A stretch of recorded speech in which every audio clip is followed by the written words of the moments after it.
집합금법 제24조 보시면 24조에 관리인의 선임 이렇게 돼 있어서 관리인은 과단 집회의 결의로 선임되거나 해임된다 라고 규정되어 있어요. 이게 원칙이에요. 다만 예외가 있습니다. 규약으로 제26조의 3회에 따른 관리위원회 결의로 선임되거나 해임될 수 있다. 이게 이제 좀 오래됐어요. 2012년 12월 18일, 즉 10년도 훨씬 전에 이 규정이 들어왔습니다. 제가 이제 이 규정 들어올 때 이때도 제가 한참 활동하고 있던 때였거든요. 그래서 드디어 집회 결의 없이 관리위원회 결의로 선임될 수 있다. 관리인도 관리위원회 결의로 선임될 수 있다. 이런 것에 대해서 제가 굉장히 강조하고 했던 기억이 납니다. 아무튼 관리인은 관리위원회 결의로 선임 또는 해임될 수 있도록 규정해 놨어요. 여기 있는 여기 26조의 3 여기에 있습니다. 26조의 3 관리위원회 설치 기능이라고 되어 있어서 관리단은 규약으로 정하는 바에 따라서 관리위원회에 줄 수 있다. 즉 관리위원회 또는 관리위원이 있으려면 존재하려면 전제가 무엇이다? 규약이 있어야 돼요. 적법하게 제정된 규약이 있는 것을 전제로 하는 것입니다. 자, 이제 중요한 규정 보실게요. 보시는 것처럼 제26조의 4항입니다. 관리위원회 구성 및 운영. 자, 이거 중요해요. 관리위원회 제1항 관리위원회 위원은 구분 소유자 중에서 관리위원회 위원은 구분 소유자만 되는 거예요. 임차인, 제3자 안 됩니다. 구분 소유자 중에서 과단 집회의 결의에 의해서 선출한다. 이게 원칙이에요.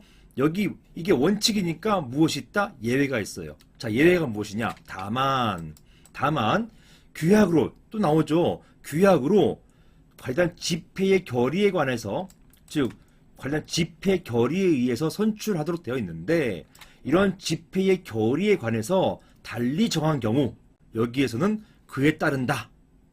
이렇게 되어 있습니다. 그리고 이 집회 결의에 대해서는요. 이 집회 결의에 대해서 어떤 구체적인 방법, 즉 전체 구분 소유자와 지분을 같이 할 것이냐, 구분 소유자 지분만으로 할 것이냐, 또는 구분 소유자만으로 할 것이냐 등등 이런 것에 대해서 달리 정하는 것뿐만 아니라 과연 집회 결의를 할 것인지 말 것인지 집회 결의 없이 관리위원회에서 뽑을 수 있는 것인지 여기에 대해서도 폭넓게 규정한다고 볼 수 있어요. 특별한 제한을 두지 않습니다. 그래서 규약으로 과연 집회 결의에 대해서 달리 정한 경우 이런 경우에는 바로 이런 것들 즉 집회 결의가 아니라 관리위원회 내부에서 관리위원회에서도 선임 또는 해임할 수 있다. 이렇게 해석할 수도 있단 말입니다. 그래서 정리를 해보자면 보시는 것처럼 2012년 12월 18일 오래됐어요. 한참 됐습니다. 집합금법 개정으로 관리인을 과연 집회의 결의가 아닌 관리위원회의 결의로 선임 또는 해임할 수 있도록 되었습니다. 그리고 이러한 관리위원회 선임도 과연 집회 결의가 원칙이지만 관리규약으로 집회 결의가 아닌 관리위원회 결의로 선임할 수 있는 예외 규정이 생겼다고 볼 수 있습니다. 자, 그래서 관리위원회 위원들이 임기 2년 종료 직전에 자신들이 모여서 관리위원을 새로 선임하는 방식으로 계속 임기를 갱신하는 것, 그리고 그 관리위원들이 계속 관리인을 선임함으로써 관련 집회 결의를 무력화할 수가 있어요. 그리고 이런 시도가 있어 왔어요. 실제로. 이런 건물들을 제가 구체적 따지면은 일산에 있는 어떤 건물, 서울 어디에 있는 어떤 건물, 이런 건물들에서 실제로 이런 사례가 있어 왔습니다.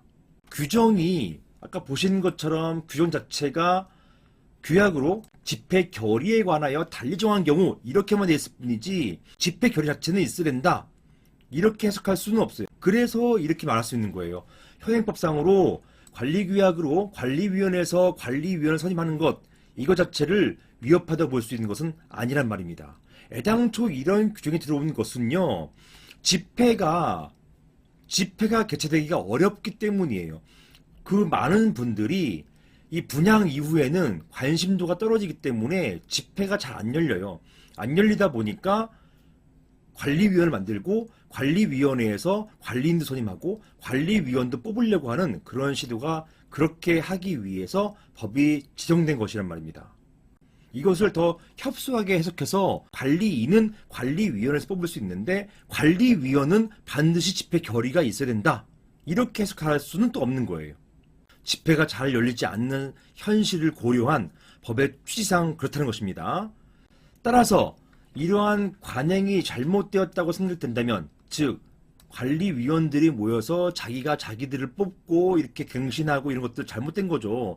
이 잘못되었다고 생각된다면 결국은 구분 소유자 5분의 1 이상이 모여서 관리인에게 관련 집회의 소집을 청구하고 이후에 관련 집회를 개최하여서 관리위원들 또는 관리인을 교체하는 방법, 이걸 택하면 됩니다. 이렇게 하셔야 돼요.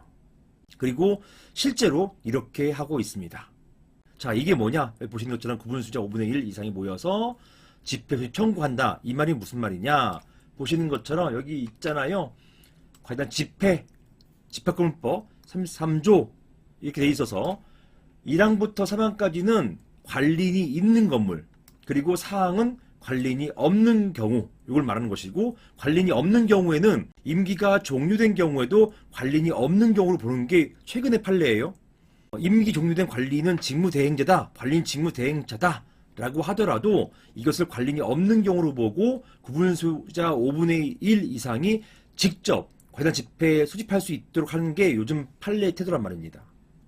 어찌되었든 관리인이 없는 경우에는 구분수자 5분의 1 이상이 모여서 집회를 수집하고 그 다음에 관리위원 또는 관리인을 직접 선임 또는 해임할 수 있어요.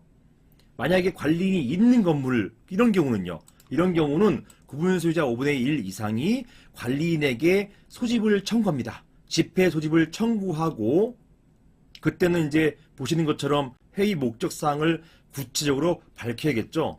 관리인을 해임하겠다, 관리인을 선임하겠다, 관리위원 선임하겠다, 이런 것들에 대해서 구체적으로 밝혀서 소집을 청구하고, 이때 관리인은 소집하게 되는 것입니다. 만약에 관리인이 소집을 안 할 경우에는요, 그 경우에는 사망입니다. 법원에다가 청구하는 거예요. 법원 청구해서 법원의 소집허가 결정을 받아가지고 5분의 1 이상이 집회를 수집하고 그 소집된 집회에서 관리인 또는 관리위원을 선임하거나 또는 해임하면 되는 것입니다. 이런 방식을 취할 수밖에 없어요. 현행법이 그렇게 되어 있습니다. 그래서 과연 집회가 아닌 관리위원회 결의로 관리위원을 선임할 수 있을까요? 결론적으로 선임할 수는 있다. 적절하진 않지만 선임할 수는 있다. 이렇게 보겠습니다.